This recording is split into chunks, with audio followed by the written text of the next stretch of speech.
cinsi münasibətlərin həyatda başlanılan vaxtında öz kişidə olan qadın döşlərinə görə kompleksə girib, belə deyim, cinsi münasibətə girməməsi və yaxud hansısa idmanla məşğul olmaması, elementar bir şey deyə bilərəm ki, məsələn, dənizə getməməsi ki, orada məni bu bədənlə görəcəklər. Elmək istədiyi də, amma eləmədiyi şey, çünki bu kompleksi var artıq. Belə bir hallarda yanınıza gələn pasiyentlərinizdən ən çox rastlaşdığınız hallar və səbəb olurmu bu tərz şeylərə? Təbii ki, olur. Bizdə pasiyent gəlib, pasiyentin yaşı 27-dir. Heç vaxt cinsi münasibətə girməyib. Səbəb? Sırf kompleksinə Bəli, görə? sinəmdən utanıram. Başqa bir çox daha travmatik bir hadisə var. Pasiyent gəlib, 43 yaşı var. Cinsi münasibətə həyatında sadəcə bir dəfə girib.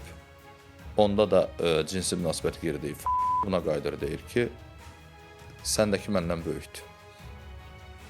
Və travma. Bəli. Yenə də deyirəm, bizim cəmiyyətin daha öncə də vurğuladım. Bilib, amma sustuğu həqiqətlər var. Ginekamassiyada o həqiqətlərdən biri, hətta mən deyərdim birincisidir. Sadəcə görməzdən gəlirik, əşi belədir də oldu, keçdi. Amma o əşini cəmiyyətin 90%-nin deməyi, geri qalan 10%-nin həyatlarının sonuna qədər bunun böyük əziyyətini çəkdiyi həqiqətini də dəyişdirmir.